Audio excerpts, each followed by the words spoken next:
Nobody wants to lose the money they already made on a sale, but returns and refunds will happen even if you did nothing wrong. Don't fret. Instead, you want to focus on what you can control about the returns process so you can save money, you can deliver an amazing customer experience, and ultimately, you avoid Amazon account suspension. So today, I'm going to answer the 13 most critical questions about Amazon returns and refunds and show you how to create a streamlined return system so that you can grow your Amazon business with confidence. Let's do this.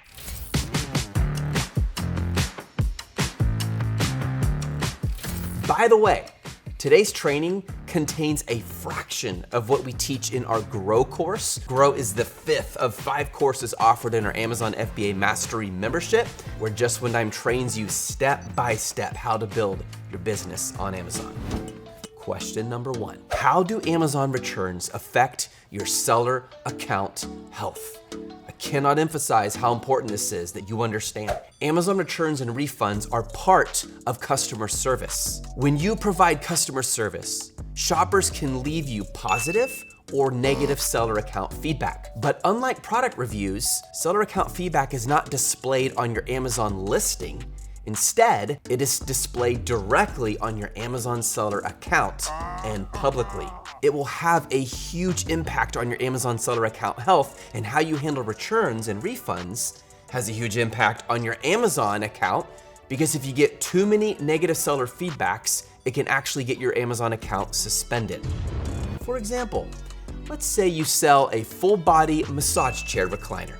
One day, buyer reaches out to you saying that it stopped working. If you ignore the message or refuse to help, saying something that amounts to "sucks to be you," then the shopper may leave negative feedback, probably will, on your Amazon seller account, putting your entire account in jeopardy over the price of one product. But instead, if you acknowledge their problem with empathy, take ownership, it's your fault, and make the situation right with a replacement or refund, that could lead to positive feedback on your account. Now sure, it might cost you more, but you'll be doing the right thing for your business. Now, we have a lot more in-depth about how to keep your Amazon account healthy in our Amazon FBA Mastery membership, including how to remove up to 70% of all negative seller feedback. Just go to JOD.com/freedom if you want to learn what that is.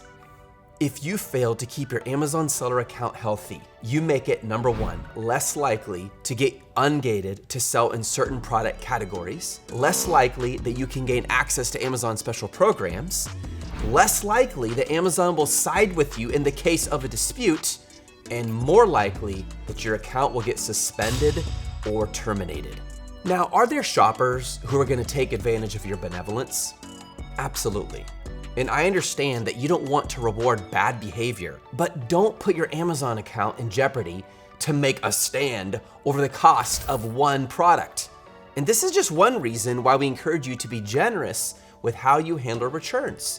Not only that, but if you get caught up in the minutia of fighting returns, it wastes your time. Focus that energy on building your business, and your future self will thank you. Question number 2, what are the 12 reasons, yes, I said 12, why Amazon shoppers can return your product?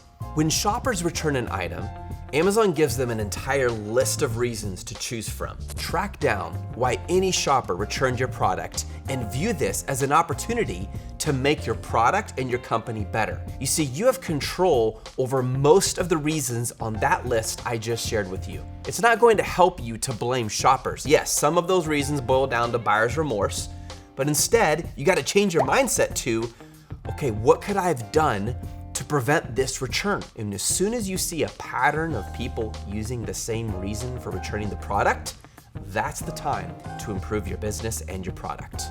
For example, if you get returns on your massage chair saying the chair was too big for the living space, that means you need a product photo showing how large the chair is relevant to a living room. Question number 3, how can you see the reasons why shoppers returned your Amazon FBA products? Here's what you're gonna do. Go to Seller Central and click the top left corner with the 3 little horizontal lines. Hover over Reports and click Fulfillment. Scroll down. Under Customer Concessions, click FBA Customer Returns. Now here you're gonna see all the customer return reasons. This data right here is a goldmine.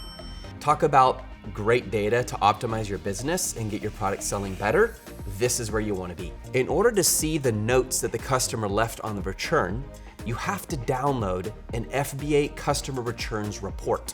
On the same page, under FBA Customer Returns, click Download. Now, under Event Date, set the time period for your report, and then click request.csv download to download your report as a spreadsheet. Once Amazon has finished processing, under Report Status, you're gonna click Download. Now open your report. Scroll to the far right side of the document to see customer comments. Now, according to the customer comments, as you can see here, some shoppers are getting faulty items. If this were your product, you should see if you can get your hands on these units by doing a removal order and test them to find out if they really don't work or if the problem was on the shopper's end. Like, for example, maybe you need an updated how to use instruction sheet. This is precious data. Most types of products are bound to have at least a few duds in the bunch, so what you're looking for are patterns, and as soon as you see a pattern, that spells opportunity to improve your listing or, and sometimes it's and/or, your product. The question is, what is the failure rate? In other words, out of 100 products that we sold, how many of those were returned and for the same reason? That percentage is telling. If it's over 3%, you might have a problem you need to fix. That's why it's important to have an acceptable failure rate outlined in your supplier contract when you get it sourced, and to hire a third party to inspect your product after production. By the way, we show you exactly how to do this in our Amazon FBA Mastery membership. I mean, we go all the way out explaining to you how to do an inspection. In fact, you get to be part of a community where a lot of people are using inspectors that you can also use. Question number 4. How do Amazon FBM returns and refunds work? And notice I said FBM. Now we're talking about if you are fulfilling the products yourself. Now, if you don't do this yet, still listen, because a lot of the principles I'm about to share with you apply to FBA. And as your business grows, the day may come where on some products, FBM is actually a better option. When you sell FBM, you need to provide a return address in Seller Central. Hey, look, if I buy your product and I don't like it, who am I returning it to? Where am I shipping it? So you have to have that there. As I said, FBM means fulfillment by or fulfilled by merchant. You are the merchant.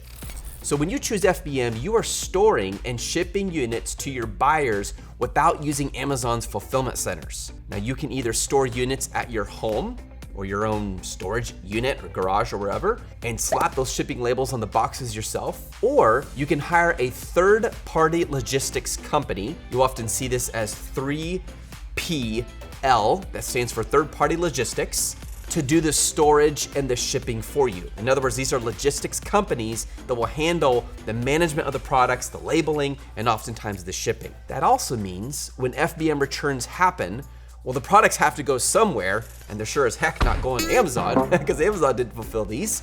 So they need to go to the address that you provide Amazon. You can set your own FBM returns policy in Amazon Seller Central. However, Amazon limits you to certain FBM return policy options depending on the market you're selling in. For example, if you sell in the United States market, Amazon.com, versus Amazon.co.uk, which is the United Kingdom market, Amazon will automatically approve and process all FBM returns except for a few things: handmade items, Amazon custom items, sexual wellness items, certified pre-owned watches. Yes, I know we're getting very particular here. Professional medical supplies, professional dental supplies, and of course, non-physical items like digital software and warranties or service programs. Also, items that are non-returnable by law, dangerous goods, that's kind of a given. And of course, big, huge, heavy, and bulky items like refrigerators. Amazon will only have you manually review return requests for items in the list I just shared with you. So, if you sell a heavy and bulky massage chair, It's exempt from the prepaid returns process, and Amazon will ask you to review the return requests for that particular product. Now, if you sell a much smaller product, like instead of a massage chair, a neck massager, Amazon will process that return automatically. Additionally, Amazon will automatically give shoppers a prepaid return shipping label when they want to return your product. Now, a lot of Amazon sellers get frustrated at this point and they say, how come Amazon wants to control everything? You must remember something. The reason Amazon has succeeded so incredibly well, and to this day, Jeff Bezos, at the time of this video recording, is the richest man on planet Earth, is because they have focused always on making sure the customer is happy. If you don't have a happy customer, your business will eventually die. That is the joy and the accountability that capitalism brings. In other words, if you don't do a good job, they're not gonna pay for it, or they're gonna say bad things about your business, and your business will fall. Amazon knows this. So by automating as much as possible, they're actually increasing their value to the world and actually helping your business. So instead of looking at it as a tug of war between you and Amazon, maybe say, why is Amazon doing this? There's gotta be a reason. And since they obsess over the customer, and clearly I should be as well as the Amazon seller, maybe I can learn from them.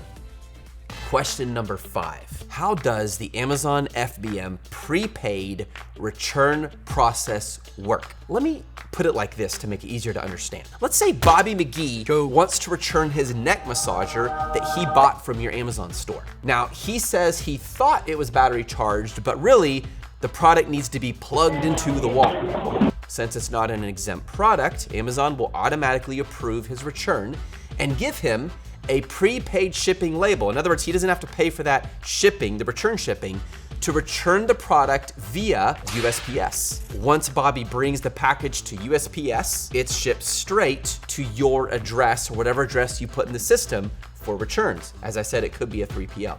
Now, there are no if-thens, no waiting for someone to print this or approve that, just pure automation. This is something to be embraced. This means you can focus on growing your business instead of sweating and losing sleep over one Bobby McGee, even though you're thinking, why did he say that? It clearly said on the listing that you have to plug it in, and yet he's upset because he thought it would run by battery. Don't lose sleep over that. Let the automation take care of it for you. Bobby McGee is one person. The truth is there is only one Bobby McGee in this entire world that really matters. One person should not cause you to lose all your peace. Focus on the business at large. And the nice thing is this takes the guesswork out of returns for the shopper, for the seller, and for Amazon. We all just save time, and that is one asset you can never get a refund on. Yeah, you can get a refund on money sometimes, but never on time that you have spent. One of the biggest mistakes entrepreneurs make, especially new ones, is they overvalue money and they undervalue time. And as a result, they spend too much of their life obsessing over money that they do or don't have, and not enough focusing on saving themselves time, which ultimately will make them more money if it's done smart. Amazon has now forced FBM returns in the US to be as seamless and easy as FBA returns, making customers absolutely ecstatic. That's why Amazon succeeds. They put the customer first. Now, you might say, yeah, but that hurts the sellers. Well, that would hurt sellers who live on razor-thin margins. Everyone else, we're fine. For example, handmade sellers are protected, 40% plus margin sellers are good, and we all have happy shoppers. By the way, we focus tons on this in Amazon FBA Mastery, making sure you have at least 40% profit margin so you have wiggle room when you sell your product on Amazon in case you do get a lot of returns. Not only that, but since Amazon is so shopper friendly, Amazon continues to grow its shopper base, and that brings third-party sellers even more shoppers. So instead of quibbling on every single return, focus on the things you can control and give the shopper a reason to love your product so much that they would never dream of returning it. If you sell in the US from abroad, in other words, you're selling on Amazon.com, products shipping to US customers, but you live in a different country, you must either provide a US local shipping address or prepay for an international shipping or offer returnless refunds. In other words, Bobby McGee, he's not gonna return the product, he just gets a refund because he doesn't like it. Question number 6. How do you set up your automatic FBM return system? In Seller Central, click on the Settings Gear symbol. click Return Settings. From here, you can edit your return settings. Now, by default, it will show you your general settings. So you're gonna set up your general settings. If you sell in the US marketplace, you won't be able to edit either of these settings. I want Amazon to automatically authorize all return requests in the Amazon policy. Or I want Amazon to provide a prepaid shipping label when eligible and in Amazon policy. for products exempt from the prepaid returns policy, Amazon will give you the option to either have Amazon provide an unpaid mailing label and have shoppers pay for shipping, or have you provide a prepaid mailing label. Amazon will also give you the option to provide a return merchandise authorization, which stands for RMA, well, the other way around, RMA stands for return merchandise authorization number, or have Amazon provide one for you. Now, an RMA is not something to lose sleep over. It's essentially a number you assign to a return package to identify it and tell your warehouse what to do with it.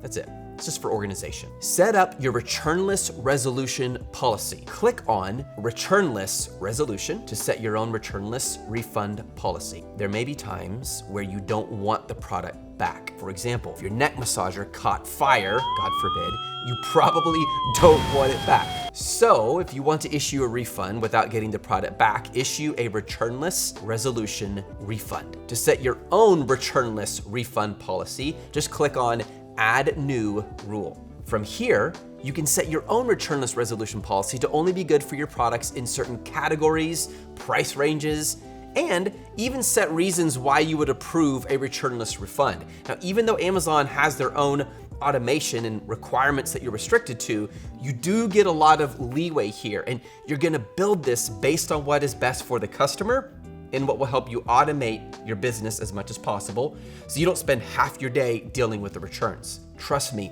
that time needs to be spent on optimizing your products, finding new products, growing your business. Even though you might lose a little more money because they don't really deserve a return and they don't deserve a refund, but you will end up making more because you focused on the big picture. Edit your return address settings. Click Return Address Setting to see your own return address. Now you can create a separate return address for each Amazon marketplace and change your default return address. Question number 7, how do you manage your other FBM returns? To manage all your manual FBM return orders, just go to Seller Central and click the top left corner with the 3 horizontal lines. Under Orders, click Manage Returns. From here, you can manually authorize your returns. Now, unless you sell a product that's exempt from the prepaid returns process, like a heavy and bulky massage chair, you probably won't have to worry about this part. Amazon requires you to respond to all manual return requests within 24 hours. You also have to issue the refund within 2 business days of getting the package. If you don't, Amazon will step in and charge your account. By the way, below, we have a link, JOD.com/ARC, A-R-C. This is a free customer returns chart where you can see all of our recommendations for how you should respond to every possible return request. It's super easy to use, it's completely free. Click on the link below this video and you can get it. Question number 8. Where does the money go during FBM refunds? This is like the biggest question. People are thinking, like so many Amazon sellers ask this question, how do I know where the money goes? Well, it's pretty simple.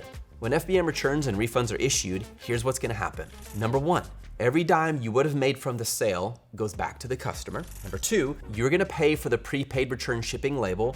Amazon will pull these funds directly from your account. Number 3, you get refunded the referral fee you paid to Amazon for facilitating the sale. They facilitated it, they're gonna refund you that. And number 4, Amazon will charge you a small refund administration fee. Now the refund administration fee is either $5 or 20% of the referral fee on the order, whichever is less. For example, let's say again, you sell a $100 neck massager. I think by the end of this video, you're probably gonna go buy a neck massager. Whenever you sell it, Amazon charges you a 15% referral fee. One day a shopper walks along, finds your product, buys your neck massager, and you pay Amazon $15 in referral fees. Then the shopper complains in a 1-star review that it stopped working. So you offer a replacement, but they don't want one. So you issue a refund in hopes that they'll change the review.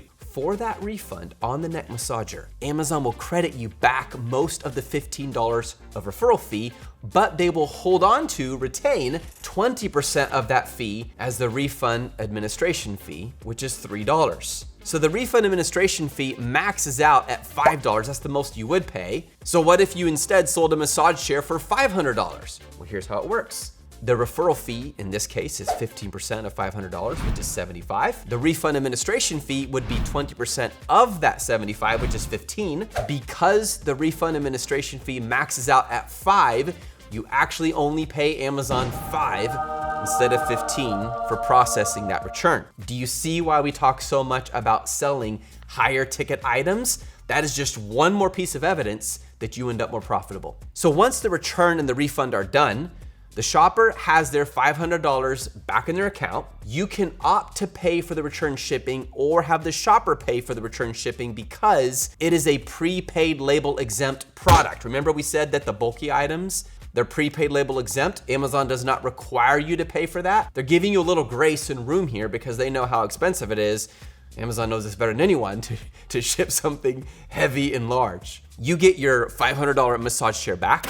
You have the $75 referral fee back, and you paid Amazon the $5 returned processing fee, also called refund administration fee. Now, if you're saying, Seth, I'm just a little mind boggled right now, we have another link for you. We try to make this as easy as possible. Check out our complete breakdown of all the various Amazon fees at this link, JOD.com/Amazon fees. We also include this link below in the description of the video. Question number 9. How do Amazon FBA returns and refunds work? Now, FBA means fulfillment by Amazon. In this situation, you pay Amazon to fulfill each order for you instead of you or you paying your staff to do this on your behalf. Amazon stores your inventory in their fulfillment center, and every time a shopper clicks buy, Amazon sends the package to the shopper's doorstep. Plus, Amazon handles the vast majority of customer service for you. If you have Amazon fulfill your orders for you, then Amazon will take care of the return and refund process on your behalf. Shoppers usually have 30 days to return FBA products to Amazon. During the holiday season, however, shoppers have even more time to return FBA products. If a shopper buys an FBA product from October 1st all the way through December 31st, anytime during that period, then they have until January 31st the next year to return the item. Think about that for a minute. If they buy October 1st, they can wait October, November, December, January, 4-month window. And they can still return the product. Now there's a reason for this because returns are very common in January, and Amazon wants to allow a lot of grace for the customers because this just happens during the holiday seasons. Amazon will not accept returns for certain products. However, Amazon may still issue the refund if the shopper takes a picture proving the problem is real and they weren't just having a bad hair day. Amazon will not accept FBA returns for the following items: computer laptops, desktops, and Kindles more than 30 days after delivery. Items classified as hazardous materials or that use flammable liquids or gases. Any product missing the serial number or UPC, downloadable software products, online subscriptions after shoppers have accessed them, of course, gift cards, except when required by law, prepaid game cards, some jewelry orders, some health and personal care orders, grocery products. I mean, come on, you're not gonna return your tomato. Open software, items with special shipping restrictions. This next one I love. Live insects. You may not return your live insect outside of 30 days if you buy it on Amazon. When Amazon receives the return, a new process begins. And that brings us to question number 10. What happens to a product return when it arrives at Amazon fulfillment centers? I love this part. It's so fascinating how they have automated this whole thing. Like, this is the joy of Amazon. First, Amazon determines if the product is still sellable. Amazon will usually determine if your product is still sellable by considering the shopper's return reason and the visible condition of the product when they receive it. If a shopper returns your unopened, unused, completely pristine product to Amazon and the shopper isn't claiming that there was something wrong with the product, then there's no question as to whether the item is still sellable. Amazon will take that inventory, that unit, and throw it right back into circulation. In other words, into your available inventory. For example, if the shopper marked the return reason as bought by mistake and the package is unopened, Amazon will probably deem the product as sellable. However, if the shopper's return reason indicates something is wrong with the product, such as item defective or doesn't work, then Amazon will probably deem the unit as damaged and unsellable. If the product is sellable, Amazon will place your unit with the rest of your inventory to be sold one day again. But if the product is damaged, and Amazon takes responsibility, in other words, it was their fault in the shipping of it, Amazon will dispose of the product free of charge and credit your account for the sale, and everyone goes home happy. If the product is damaged and Amazon does not take responsibility, Amazon will place the unit in your inventory as unfulfillable. In other words, it gets its own little special box. Your units don't really want to be in that box. When Amazon takes responsibility, that means they believe it is their fault when your product is damaged. But when your product is damaged and Amazon says, not our responsibility, that's where your unit is unfulfillable. That means Amazon cannot use that unit to fulfill orders. Now, you will still get charged for storage fees and long-term storage fees and all that. Having unfulfillable units remaining in fulfillment centers long-term is not smart because it can damage your account health and cost a lot of money, so you definitely want to remove them, and that is called a removal order or liquidations, which I'll explain in a moment. You can either choose a removal option for each item individually, or you can put in a scalable system, which I'm gonna show you how to do, which brings us to question number 11. How do you set up your automatic unfulfillable removal system? In other words, for any products that are not fulfillable, what's my system? What do I do with these products? No surprise, I'm for the scalable system. I'd much rather focus on growing my business than being bothered with worrying about unfulfillable inventory. You can remove your unfulfillable units in one of 4 ways: refurbishment, liquidation, returned to you, and disposal. To make your plan, go to Seller Central, click on the 3 horizontal lines in the top left corner.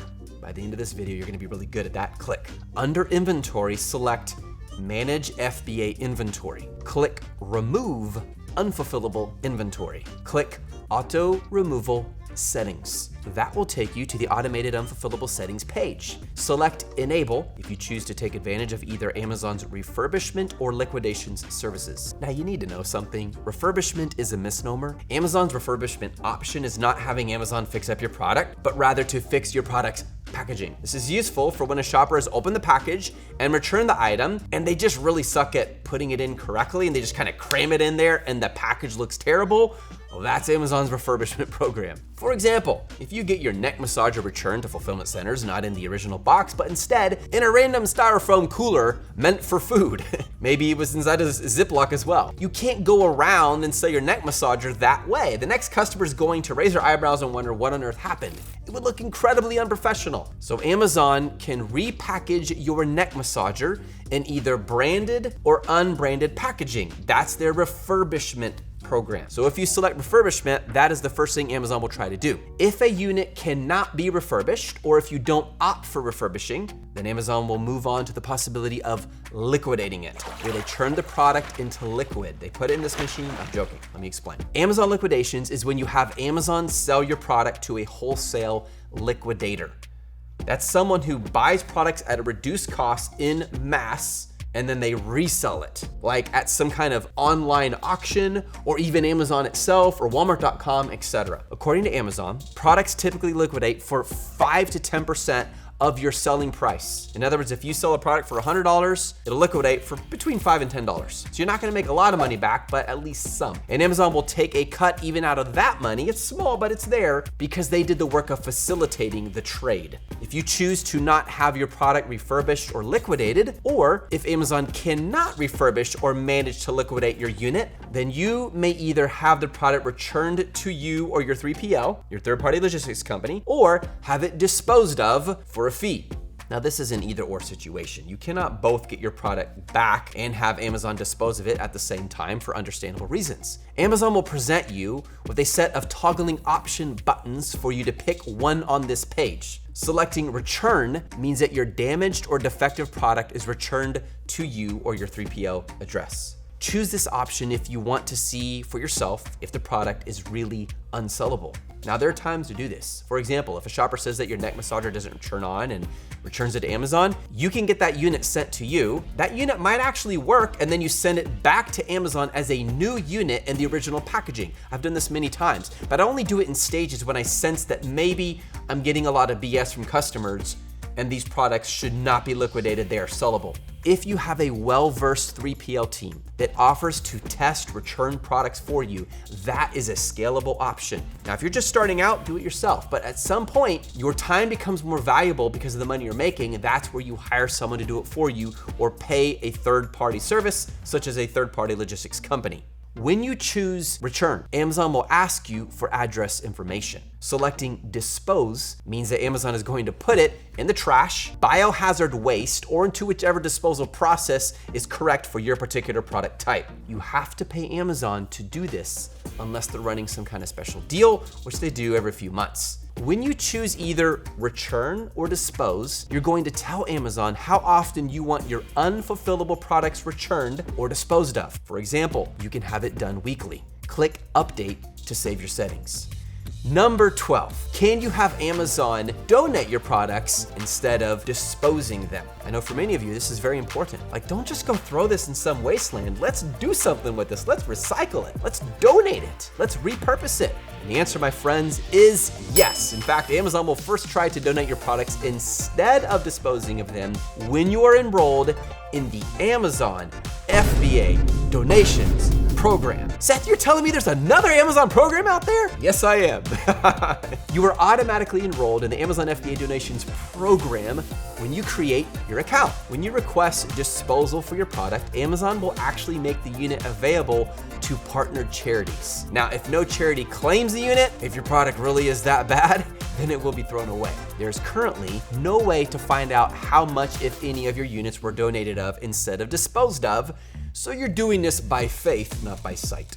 And now, my friends, ladies and gentlemen, for the 13th question and the final, where does the money go during FBA refunds? Unless Amazon takes responsibility for your product being damaged, that is, during fulfillment, and credits your account for the sale, then the following will happen. Number 1, every dime you would have made from the sale goes back to the customer. Number 2, Amazon will refund you the referral fee. Number 3, Amazon will refund you any taxes you've incurred. Number 4, Amazon will not refund you the fulfillment fee. Remember, the referral fee and the fulfillment fee are two different things. Additionally, if you sell apparel and shoes, Amazon will charge you a returns processing fee. Why? Why am I being punished for selling apparel? What's the evil here? Well, this is because Amazon is trying to overcome an objection shoppers have online. If you've sold any clothing, you know this pain. They don't know if the shoe's really gonna fit. And since shoppers often take advantage of free return shipping for shoes and apparel, and a lot sells during Christmas, Amazon will charge you the returns processing fee.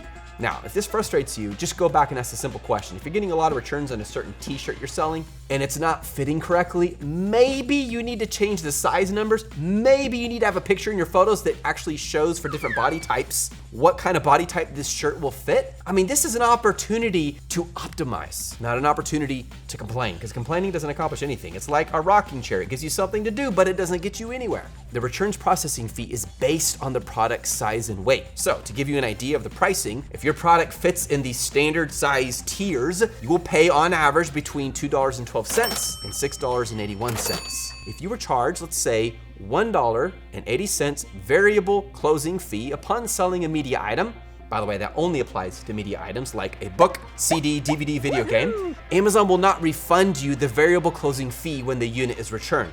To view all the money going in and out of your Amazon seller account, download your monthly Amazon payout report in Seller Central. And by the way, guys, check out this video right here. This walks you through how to read the payout report. We took the time to get really detailed on that very mind-melting report, which I know Amazon created for the sake of increasing our mathematical ability to interpret mysterious stuff under cryptic lockdown. So please watch that video. Warrior, I hope this has helped you tremendously. This video took a lot of time to put together. The entire team got together and just laid this out. So I hope you get a ton of value. One of our commitments has always been from the beginning is to give you value you can apply right now so you can go build that business, make money, and use that cash flow so you have freedom to do the things you love with the people you love. So please make sure you like this video if you got any value. Subscribe so you get notified for the next one. And I do have one question for you. What's your biggest question about returns? Let me know in the comments. We will respond. And don't forget to get your seller returns guide below in the link. You have an awesome day.